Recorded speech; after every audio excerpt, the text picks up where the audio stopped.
Hello and welcome to our special coverage. आज हमारे साथ एक खास मेहमान जुड़े हैं, मिस्टर आशीष मेहता, एस्ट्रोलॉजर हैं। आशीष जी, आपका बहुत बहुत स्वागत है सर।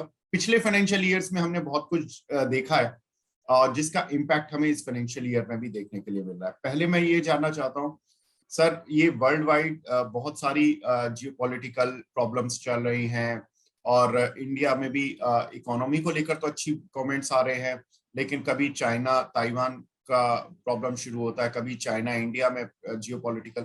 मैं जियोपॉलिटिकल से ही शुरू करता हूँ सर, कैसी लगती है वर्ल्ड की स्थिति? वेल अगर ग्रहों की परिस्थिति को देखने जाए तो ये लग रहा है कि we are heading towards some challenging times, क्योंकि अभी गुरु और राहु का एक तरह का चंडाल योग स्टार्ट होगा 22 अप्रैल से, और वो रहने वाला है 30 अक्टूबर तक। तो तब तक का जो समय है वो वर्ल्ड वाइड एक तरह की टेंशन बनी रहेगी। अगर आप मुझे ये पूछोगे कि ये रशिया और यूक्रेन का युद्ध कब खत्म होगा, तो इस साल के अंत तक या 30 अक्टूबर तक को ये होने की कोई संभावना नहीं। ओके। उसमें भी उसमें भी जब हम देखने जाते हैं कि ये सिर्फ गुरु और राहु का चंडाल योग हो रहा है, ऐसा नहीं है। There is some unique combination happening जो बहुत सालों में कभी कभार होता है, और वो ये है कि शनि अपनी थर्ड एस्पेक्ट से गुरु और चंडाल को देख रहा है, और शनि का एक नाम है मंद। तो उसका अर्थ ये हुआ कि जो आने वाला समय है वो छलने वाली मंदी की तरफ जाएगा। दैट मीन्स कभी कभार आपको ये लगेगा कि बाजार बहुत ही ऊपर की तरफ जा रहा है, जो मैन्युफैक्चरिंग कंपनीज है वो ज्यादा ग्रोथ कर रही है, वैसा आपको लगेगा। लेकिन शनि का जो नाम दिया गया है, कर्माध्यक्ष, कर्म को देने वाला, तो और मंदी कारक, तो इवेंचुअली जिन लोगों ने मैनिपुलेशन किया है, जिन लोगों ने अपनी प्राइस को बढ़ा चढ़ाया चढ़ाया है, उन सबको आने वाले समय में बहुत दिक्कत होगी। बट ऑफ कोर्स ये दिक्कत जो होगी वो छलने वाली होगी। दैट मीन्स आपको कभी कभार ये लगेगा कि ये मार्केट तो बहुत ऊपर जा रहा है, चलो इन्वेस्ट कर लेते हैं, और धड़ाम से वो गिर जाएगा। तो it's going to be very volatile market. और अगर सिर्फ आप इन्वेस्टर हो तो मैं आपको ये कहूँगा कि आप अच्छी कंपनीज में पैसे डाल के ये तमाशा देखो। If at all you are an intraday में आप कर रहे हो काम, तो यस, आपको बहुत संभाल के काम करना चाहिए। जी सर, इंडिया के जियोपॉलिटिकल रिस्क की बात करता हूँ, क्योंकि जब भी इलेक्शन ईयर आने वाला होता है तो जनरली देखा गया है कि कुछ ना कुछ जियोपॉलिटिकल रिस्क बढ़ते हैं। अक्सर तो पाकिस्तान से काफी बढ़ते थे। आजकल अब जो रिस्क माना जाता है वो चाइना माना जाता है। क्या कुछ ऐसे योग हैं, कुछ ऐसी संभावना है कि कुछ इंडिया के लिए प्रॉब्लम है? Yes, of course. दो सेक्टर्स है जहाँ पर हमने हमारा ध्यान उतना गया नहीं, क्योंकि ज़्यादातर जब भी हम बॉर्डर की बात करते हैं तो हमारा ध्यान जाता है इधर पाकिस्तान की तरफ, यूके में जाएगा हमारा ध्यान, या फिर कभी कभार चाइना की तरफ जा रहा है। जो और चीज़ें जहाँ से मुझे एस्ट्रोलॉजिकली टेंशन आता हुआ दिख रहा है, वो है टुवर्ड्स द सदर्न पार्ट। तो श्रीलंकन बॉर्डर सक्रिय रहेगी। इतना ही नहीं, जो भूटान और नेपाल की बॉर्डर जिसको हम सुरक्षित समझते हैं, उसमें भी दिक्कत आने की संभावना है। तो भारत के लिए भी ये जो समय है वह एक तरह से तनाव वाला रहेगा। छोटा मोटा कोई वॉर हो सकता है, लेकिन बड़ा वॉर होने की संभावना नहीं है। But of course as we know, market is always discount the news. तो जैसे ही वो टेंशन का मामला होगा तो मार्केट में एक तरह का गिरावट हम देखेंगे मार्केट में। और जी। उसमें भी जब हम ध्यान से देखते हैं तो जो बैंकिंग सेक्टर की समस्या है, हमने यूएस में देखी, उसी तरह की बैंकिंग सेक्टर की समस्या हम आने वाले समय में इंडिया में भी देखेंगे। हालांकि हमें लग रहा है कि ये बैंकिंग सेक्टर हमारा बहुत सुरक्षित है, लेकिन फिर भी ग्रह तो अपना काम करेंगे ही करेंगे। तो जिस तरह की परिस्थितियां गुरु और राहुल के कॉम्बिनेशन में हो रही है, जिस तरह की पोजीशन अर्सन नेपच्यून प्लूटो में हो रही है, तो यस, कुछ बड़े बड़े स्कैंडल्स, फाइनेंशियल स्कैंडल्स हमें इस समय के दौरान भी विटनेस करने को मिलेंगे। और उसके कारण जो प्रभाव होने वाला है, क्योंकि गुरु रिप्रेजेंट करता है तीन बड़ी बड़ी चीजों को। वो है वित्त, that means financial sector. Second है शरीर पुष्टि, दैट मीन्स हमारा हेल्थ सेक्टर। और तीसरा है मीडिया। तो मीडिया में भी कुछ चेंजेस आएंगे जिसका विरोध किया जाएगा। प्रोटेस्ट आने वाले समय में हम बहुत कुछ देखेंगे। जिस तरह का वर्ल्ड वाइड प्रोटेस्ट चारों तरफ चल रहा है, उस तरह का प्रोटेस्ट हम यहाँ पर भी विटनेस करेंगे। Sir interesting. सर ये गुरु और राहु का जब एक योग बनता है तो इसको वैसे चंडाल योग आपकी एस्ट्रोलॉजी में आई थिंक बोलते हैं। तो चंडाल योग मतलब इंडिया के लिए इतना सीवियर हो सकता है कि मतलब जैसा कि हम दूसरे डेवलपिंग कंट्रीज में देख रहे हैं, लाइक श्रीलंका में हुआ था, अभी पाकिस्तान में भी एक इंटरनली आवाम वहां की खुश नहीं है, तो इस तरह का कुछ हमें देखने के लिए मिल सकता है? उस लेवल का नहीं मिलेगा, ओके।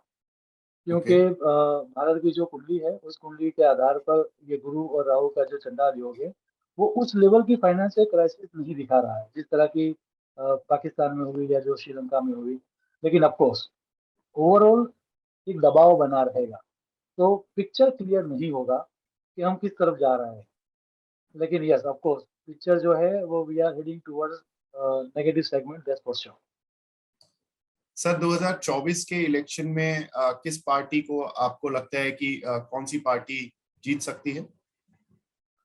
वेल ये ऑनेस्टली स्पीकिंग अभी उतना दूर तक मैंने अभ्यास नहीं किया। ओके। लेकिन यस ग्रहों की जो परिस्थितियां है उसके आधार पर इतना कह सकता हूँ कि जो रूलिंग पार्टीज है उनको थोड़ी बहुत चैलेंजिंग का सामना करना पड़ेगा। ओके, रूलिंग पार्टीज को भी चैलेंजेस का सामना करना पड़ेगा। इंटरेस्टिंग। सो 2024 का इलेक्शन जितना कि हम वन वे मान रहे हैं अभी तक कि एक रूलिंग गवर्नमेंट ही शायद रूल करेगी, तो उसको इतना आसान नहीं रहेगा। सर 2024 में इलेक्शन यूएस में भी है, वहां पर हाँ, कुछ आपकी प्रिडिक्शन? या वहां पर भी जो अभी जिस तरह की बाइडेन सरकार चल रही है, जिस तरह के ग्रह योग दिख रहे हैं, वहां पर सत्ता परिवर्तन होता हुआ दिख रहा है। ओके। तो वहां पर भी इंटरेस्टिंग फिनोमिना जिस तरह से लास्ट टाइम हमने विटनेस किया, जो चीजें घटित हुई इलेक्शन के बाद, यहाँ पर उस तरह की घटनाएं इलेक्शन से पहले होंगी। बिल्कुल। और शायद रूलिंग पार्टी को कुछ माइनर मेजोरिटीज के कारण हार का सामना भी करना पड़े, उस तरह से लग रहा है। तो इंटरेस्टिंग बना रहेगा 2024 ओवरऑल। लेकिन उससे पहले 24 तक जाने की आवश्यकता ही नहीं है। जो मेजर इवेंट्स होने वाली है वो अप्रैल से लेकर अक्टूबर के बीच में होने वाली है। तो ये जो 6 महीने हैं वो जियो पॉलिटिकली ज्यादा इंटरेस्टिंग रहने वाला वर्ल्ड वाइड सर, वो इंडिया है। के, या इंडिया के कॉन्टेक्स्ट में भी अगले 6 महीने ये वाले इंडिया के लिए भी इंपॉर्टेंट होंगे या वर्ल्ड के लिए दूसरी पार्ट्स के नहीं लिए? नहीं, वर्ल्ड के लिए तो है ही है। लेकिन ओके। इंडिया के लिए भी जैसे कि हम देखने जाए तो वो सदर्न पार्ट जो है इंडिया का, जहाँ पर अभी इलेक्शन चल रहा है, वो भी इंटरेस्टिंग रहेगा। गोवा, महाराष्ट्र वो वाला पार्ट है, वो भी इंटरेस्टिंग लग रहा है। बात यहाँ पर खत्म नहीं होती, नॉर्थ ईस्ट पार्ट जो है हमारा, वहां पर भी कुछ तरह की टेंशन वाली घटना होगी इस समय के दौरान। सर 2020-21 हमारा पूरा कोविड के नाम गया। अभी ये कोविड की लहर दोबारा से थोड़ा इमर्ज हो रही है। कोविड से घबराने की जरूरत है क्या? कोविड या किसी और नहीं नहीं महामारी नहीं से? नहीं नहीं, ये कोई बड़ी महामारी आने के संकेत नहीं है। कुछ ओके। केसेस बढ़ेंगे, और कुछ केसेस बढ़ने के कारण ये है कि अभी गुरु जो है वह गंडान चल रहा है। गंडान गुरु जब भी होता है, और उस समय के दौरान, जैसे कि वो स्टार्ट हुआ 8 अप्रैल से, तो अगर आप वर्ल्ड वाइड देखने जाओ या इंडिया को भी देखने जाओ, फ्रॉम 8 अप्रैल कुछ समझ में ना आए उस तरह की इंटरेस्टिंग घटनाएं घटित हो रही है। और ये जो रहने वाला योग है वो है 6 मई तक। तो टिल May 6 हम इस तरह की चीजें देखेंगे, जैसे केसेस बढ़ रहे हैं, शायद क्या है वैसा ही कुछ वापस होने जा रहा है, उस तरह की दहशत आम लोगों में रहेगी। इवन शायद गवर्नमेंट कुछ पॉलिसीज में भी चेंजेस करे due to covid and everything. लेकिन ये कोई बड़ा, मतलब जिस तरह से लॉकडाउन हमने देखा या जिस तरह से हमने ये महामारी देखी, उस तरह की बात अब नहीं होने वाली। जी। आशीष सर, दुनिया में बहुत तरह के, जैसे हम, वैसे तो हम ज्यादा देखते नहीं है लेकिन हम लोग जैसे सुनते हैं कई बार, बहुत सारे एस्ट्रोलॉजर्स की प्रेडिक्शंस होती हैं। बहुत से लोग कहते हैं कि विश्व युद्ध शुरू होने वाला है अगले कुछ सालों में या कुछ महीनों में। कितना घबराने की जरूरत है इन सब चीजों से? नहीं नहीं नहीं, वर्ल्ड वॉर क्रिएट करने के लिए जिस तरह की ग्रहों की परिस्थितियां चाहिए, सी, एक बात तो हमें समझनी ही पड़ेगी, और वो ये है कि चीजें तभी घटित होती है जब क्यूमुलेटिव बहुत सारे फैक्टर्स काम करते हैं। अब सूर्य और शनि आमने सामने आ जाए तो साल में तो आते ही आते हैं। गुरु और राहु का चंडाल योग एवरी 4 और 5 ईयर्स हम ये विटनेस करते ही करते हैं। शनि गुरु को देखता हो वैसी घटना भी हम नाउ एंड देन देखते ही रहेंगे, क्योंकि दोनों की दृष्टियां इतनी सारी है कि वो देखते ही रहेंगे। विश्व युद्ध जैसी बड़ी घटना घटित करने के लिए जो ग्रहों की परिस्थितियां होनी चाहिए, वो अभी नहीं है। ना ही कोई विश्व युद्ध जैसी घटना होने वाली है। हाँ, कुछ देश इकट्ठे हो जाए, अब यूक्रेन के साथ कुछ देश इकट्ठे हो जाए, रशिया के साथ कुछ देश इकट्ठे हो जाए और युद्ध थोड़ा बहुत तीव्र हो जाए, सिर्फ वहां पर ही क्यों ध्यान रखना है हमें? इसराइल को हम देखें, फलस्तीन को हम देखें, या फिर इंडिया और चाइना की बॉर्डर देखें। छोटा मोटा युद्ध हो सकता है, लेकिन विश्व युद्ध जैसा कुछ भी नहीं होने वाला। सर, जैसे हमने देखा कि 2016 से बहुत सारे इवेंट्स हुए, लाइक पहले हमने सर्जिकल स्ट्राइक होते हुए देखा। पाकिस्तान इंडिया के कुछ टेंशन बढ़ रही थी। उसके बाद हमने देखा कि डिमोनेटाइजेशन हुआ, उसके बाद जीएसटी इम्प्लीमेंटेशन हुआ, छोटा सा इंडिया में भी बैंकिंग क्राइसिस आया जब दीवाना हाउसिंग, यस बैंक जैसी प्रॉब्लम्स हुई। फिर उसके बाद इलेक्शन के बाद कुछ चीजें शांत हो ही रही थी। उसके बाद कोविड आ गया, कोविड ने 2 साल डिस्टर्ब किया। फिर रशिया यूक्रेन आ गया। अभी अमेरिका का बैंकिंग क्राइसिस कुछ हद तक दस्तक दे रहा है। एक समय पर क्रूड ऑयल बहुत तेजी से बढ़ गया था, बहुत सारे एनर्जी प्राइसेस अचानक से बढ़ गए थे। लेकिन बावजूद इनके सर 2016 से अगर मैं 2022 तक के भी निफ्टी देखता हूं तो हर साल बढ़ा। पिछले मतलब जितने भी ये साल रहे, 6 साल, इनमें हर साल निफ्टी ने पॉजिटिव रिटर्न दिया। क्या लगता है कि इंडियन इकोनॉमी ये छोटे मोटे झटके झेलने के लिए तैयार है? कोई इतनी बड़ी संकट इंडिया पर नहीं है, ये सब झटके आते रहेंगे जाते रहेंगे। इंडियन इकोनॉमी पर सर कोई ऐसा तो नहीं कि जैसे अमेरिका में हुआ कि एक बहुत बड़ा मंदी का संकट आ रखा है, या रशिया यूक्रेन की तरह कि उनकी इकोनॉमी ठप होने के कगार पर पहुंच रही है? नहीं नहीं नहीं, हम as far as India is concern, हमारी इकोनॉमी स्टेबल भी है और हम आगे जाके ग्रो भी करेंगे। ऑफकोर्स चैलेंजेस नहीं आएंगे वैसा नहीं है, लेकिन आपको ये समझना पड़ेगा दैट एक्चुअली कुछ समय पहले मैं एक इकोनॉमिस्ट की एक कमेंट पढ़ रहा था, और नाम मैं भूल गया उनका, लेकिन उनकी कमेंट ये थी कि जो डेवलप कंट्री होती है, अगर उनको कुछ दिक्कत आ गई तो शायद उनको खरोच आएगी, लेकिन जो डेवलपिंग कंट्री है, अगर उनको कोई दिक्कत आ गई तो वो लहूलुहान हो जाएगी। तो we are into a kind of a, हम डेवलप भी नहीं है, हम डेवलपिंग में भी नहीं है, हम कहीं इन बिटवीन है। इन और बिटवीन। 2025 या 2028 तक इंडिया की जो इकोनॉमी है वो एक तरह से ग्रो ही करेगी, ऐसा ही दिख रहा है।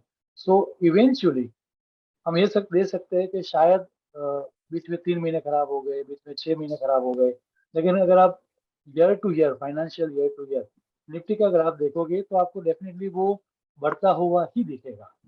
ऑफकोर्स ये जो आने वाला समय है उसमें बिटवीन 3 मंथ टू 6 मंथ हम ये देखेंगे कि कुछ गिरावट आ रही है, लेकिन of course if you compare from 1 अप्रैल 2023 तो 1 अप्रैल से लेकर 31 मार्च 2024, तो ऑफकोर्स ग्राफ बढ़ेगा ही। अब वो कितनी मात्रा में बढ़ेगा, ये प्रश्न अलग है। तो कितनी मात्रा में बढ़ेगा अगर उसकी बात करें तो ये इस साल ऐसा लग रहा है कि कुछ ज्यादा नहीं बढ़ेगा, but of course it is going to be in upward direction only. Sir, कुछ एनर्जी प्राइसेस में कोई ऐसा क्राइसिस तो नहीं आने वाला कि बहुत ज्यादा नीचे आने वाले हैं या बहुत ज्यादा ऊपर आने वाले हैं, लाइक ऑयल एंड गैस और कोई ऑन द और मेटल कॉन्ट्ररी, को भी मैं इंक्लूड करना चाहता हूँ, सोना सॉरी, चांदी। ऑन द कॉन्ट्ररी वो जो नेचुरल रिसोर्सेज की कमी थी या ऑयल और गैस का जो क्राइसिस था, जो हमें लग रहा था कि शायद रशिया और यूक्रेन वॉर से ज़्यादा तीव्र होगा, जहाँ जब मुझे बोलने का मौका मिला उन सब जगह पर मैंने कहा है कि उतनी ज़्यादा मात्रा में ये दिक्कत नहीं आने वाली है। ये कुछ प्रदेशों को आप ऐसा समझ के चलिए कि टारगेट किया जाएगा और वहां पर एनर्जी क्राइसिस होगी। इंडिया में कुछ इस तरह की एनर्जी क्राइसिस एस्ट्रोलॉजिकली नहीं दिख रही। क्योंकि इंडिया की कुंडली में जो शनि की पोजीशन है और अभी जो शनि चल रहे हैं, वो देखते हुए इंडिया में क्राइसिस उसकी नहीं आएगी। हालांकि अ, इंडिया का जो रुपीस है वो शायद डॉलर के सामने बहुत रुकेगा, ऐसा स्पष्ट दिख रहा है। As far as precious metals are concern, gold and silver and everything, तो ये लग रहा है कि उसके भाव आने वाले कुछ समय में बढ़ेंगे और उसके बाद वो स्टेबल रहेंगे। एक इंडिया में एक इंटरेस्टिंग चीजें हो रही है, और ड्यू टू हमारा जो नया साल जो शुरू होता है हिंदू नव ईयर, उसको जब देखते हैं तो अप टू 8 ऑफ अप्रैल 2024 तक का जो समय है, उस समय के दौरान किसी एक जगह पर रेयर अर्थ मेटल मिले, यूरेनियम या ऐसा कुछ, और उसके कारण इंडियन इकोनॉमी को बहुत बड़ा बूस्टर मिलेगा। सर वो तो मिले भी हैं अभी, आई बिलीव एक नहीं, अभी आंध्रा और में मिला मिलेंगे। और एक JNK में मिला। लिथियम के भंडार जम्मू में मिले हैं, और आंध्रा में भी अभी मैं पढ़ रहा था कि कुछ रेयर मेटल्स मिले हैं। नहीं, इसमें अभी और जगहों से मिलने के न्यूज आएंगे और उसके कारण इकोनॉमी को एक तरह का बूस्टर मिलेगा। अब ऐसा समझ के चलो कि जिस तरह की ग्रहों की परिस्थितियां है, तो आपको एक और मंदी खींच रही है, एक और आपको बुल खींच रहा है। अब सवाल ये है कि अगर एक साल का पूरा समय देखें तो फ्रॉम अप्रैल टू अक्टूबर मंदी वाला पल्ला जो है वो भारी रहेगा, और अक्टूबर से लेकर नेक्स्ट ईयर जो अप्रैल तक का समय है वहां पर बुल मार्केट ज्यादा भारी रहेगा। ओवरऑल जब देखेंगे तो -2 +3 इज इक्वल टू +1 आएगा। बिल्कुल, वेरी इंटरेस्टिंग। तो मतलब नेक्स्ट 1 ईयर में हमें रिटर्न मे बी की ±1% या कुछ इस रेंज में मिलेंगे, बहुत ज्यादा एक्सेप्शनल गेन मिलने की संभावना नहीं है सर। कुछ स्क्रिप्ट में मिलेगी, जो script are working for AI, those who are working from वो जो प्लेटफॉर्म है, बिकॉज राहु और केतु सिर्फ चंडाल योग नहीं है। चंडाल योग इसलिए भी कहा गया है। अब ये इंटरेस्टिंग बात है जो आपने अभी मुझे बताया कि गुरु जो है वो सात्विक ग्रह, राहु जो अकेले है वो तामसिक ग्रह। तो गुरु और राहु अगर आप ब्लैक और व्हाइट को मिलाओगे तो ऑफकोर्स कभी कभार ऐश लगेगा, कभी कभार ब्लैक दिखेगा, लाइक। अब मजा ये है कि इसको चंडाल योग क्यों बोला गया शास्त्र में। तो राहु की जो मैनिपुलेटिव कैपेबिलिटीज है उसको गुरु की एडवाइस के कारण बल मिलता है। तो राहु ज्यादा बलवान होता है, दैट्स व्हाई उसको चंडाल योग कहा गया है। Now when we look at के राहु किन किन चीजों को रिप्रेजेंट करता है, तो समझ में आता है कि जैसे पाए हो गए, पाइवेयर हो गए, लॉ हो गया, अपने जो मजदूर वर्ग के पूरे का पूरा वो हो गया, फिर लेबर कॉन्ट्रैक्ट्स हो गए, फिर माइनिंग हो गया, मेटल्स हो गया। इन सब में तेजी आएगी गुरु और राहु के चंडाल योग में। इतना ही नहीं, Rahu represent AI as well. तो जब गुरु और राहु का चंडाल योग होगा तब गुरु के ही ज्ञान से एआई में बहुत सारे क्रांतिकारी परिवर्तन आएंगे। जो हम समझ के चलते थे कि 25 साल लगेंगे जिस चीजों को, वो शायद हो सकता है कि आने वाले 6 या 8 महीने में हो जाए। क्या हमने कभी सोचा था कि हम ये बोलते थे ना पहले, 2020 से पहले हम ये बोलते थे कि एक जमाना आएगा जब हमारे बच्चे जूम पर पढ़ेंगे या फिर ऑनलाइन पढ़ेंगे। वो चीजें सिर्फ 6 महीने के अंदर चरितार्थ हो गई, right. In very same way हम बहुत सारी चीजें ऐसी समझते थे कि बहुत सालों लगेंगे इसको बदलने में, वो तुरंत बदल जाएगी due to influence of AI. तो जैसे ये कंपनीज जो मैन्युपुलेशन करती है, ऐसी कंपनीज जो एआई पर काम करती है, ऐसी कंपनीज जो इस तरह की यंत्र सामग्री बनाती है जो यूनिक है, उन सब में बहुत बड़ा उछाल आएगा। लेकिन ऑफ कोर्स ऐसी कंपनीज जो रूटीन काम कर रही है, ऐसी कंपनीज जो अपने सेफ जोन में रहकर काम कर रही है, उन सबको बहुत भारी दिक्कत आएगी। ओके सर, दिक्कत वाली भी थोड़ी बात कर लेते हैं कि यस यस। किस किस सेक्टर से इन पर्टिकुलर निवेशक को दूर रहना चाहिए जिस तरह के योग बन रहे हैं। Banking. Banking. Yes yes, banking से दूर रहना चाहिए। देन निफ्टी से दूर रहो, क्योंकि निफ्टी में बहुत सारे चढ़ाव उतार आएंगे। कॉटन, देन गोल्ड और सिल्वर में संभाल संभाल के करना है, क्योंकि एक मंथ ऐसा रहेगा कि अच्छा रहेगा, एक मंथ ऐसा रहेगा कि बहुत कम रहेगा, but overall yes of course अभी जो लेवल है वहां से तो वो बढ़ेगा ही बढ़ेगा। बट ऑफ कोर्स अगर आप सिर्फ एक निवेशक हो और आप डे टू डे नहीं देखते, आपने लिया और आप भूल गए, तो ये 6 महीने आपको उस चीजों से दूर रहना चाहिए। Then hospitals, law and order, then ऐसी कंपनियां जो काम करती है आर्म फोर्स में, डिफेंस सेक्टर में काम करती है, वैसी कंपनियां जो सिर्फ और सिर्फ सॉफ्टवेयर बेस्ड कंपनी है और कुछ नहीं करती, वो उन सबसे दूर रहना चाहिए। Very interesting sir. मेटल हो गया, कमोडिटी की लगभग आपने सारी चीजें बताई, सेक्टर्स बताए, एक आपने इंडेक्स का भी मोरलेस बता ही दिया कि अक्टूबर तक थोड़ी परेशानी रहेगी इंडेक्स में चलने के लिए, और फिर अक्टूबर के बाद अप्रैल तक, नेक्स्ट अप्रैल तक पॉजिटिव साइड पर भी रिटर्न्स हमें दिख सकते हैं। सर कुछ ऐसी प्रेडिक्शन जो कि आप बताना चाहते हैं दर्शकों को, कि जिससे कि उनके एक आम आदमी के निवेश के डिसीजन या उसकी एक जो डेली रूटीन की लाइफ है उसमें कुछ चेंजेस हो सकते हैं, लाइक नौकरियां बहुत जाना, या अचानक से कोई कुछ ऐसे कोई योग बन रहे हैं? ऑफ कोर्स ये ऐसा समय नहीं है जब आपको जो पता है उतना ही नॉलेज रख के अगर आपने आगे बढ़ने का ट्राई किया तो नहीं होगा। We all need to kind of update our skill को बढ़ानी पड़ेगी। दूसरा, रूटीन वर्क जो है उन सब लाइन को बहुत सारी दिक्कत आने वाली है, लाइक डेटा एंट्री हो गया, या फिर सिर्फ सॉफ्टवेयर बनाना है वो हो गया, या फिर इंटरेस्टिंग बात ये है कि जैसे सीए हो गया, चार्टर्ड अकाउंटेंट्स लाइन में हो गई, या फिर लॉ लाइन इटसेल्फ, ऐसी लाइन जो पास्ट रिकॉर्ड्स को देख के प्रिडिक्शन करती है। तो एआई से ज्यादा अच्छा प्रिडिक्शन कौन कर पाएगा? हमें देखने में सालों लग जाते हैं, उनको तो एक सेकंड लगेगी। तो we need to update certain things in certain aspect. So अपने आप को हमें अपडेट करना पड़ेगा। एक बात तय है, शनि शतभिक्षा नक्षत्र में 29 मार्च 2025 तक रहेगा। ये शतभिक्षा नहीं, सॉरी, कुंभ राशि में। तब तक का जो समय है, तब तक का समय यही है कि हमें अपने आप को अपडेट करना पड़ेगा। जिन जिन लोगों ने अपने आप को अपडेट नहीं किया, जो सिर्फ और सिर्फ मजदूरी का काम करते हैं, या फिर मैन्युअल काम करते हैं, या फिर रूटीन काम करते हैं, उन सबकी नौकरी जाएगी। ये एक ट्रांसफॉर्मेशन है हमारे ऊपर, एक तरह से we are going to be replaced by either robot और एआई। तो अपने आप को अपडेट करना ही पड़ेगा। हम जिस तरह से जी रहे थे पिछले 20 सालों में, उस तरह से ही अगर जीते रहे आने वाले 2 सालों, तो ये हो सकता है कि 25 या 27 के बाद हमारे पास नौकरी ही ना हो।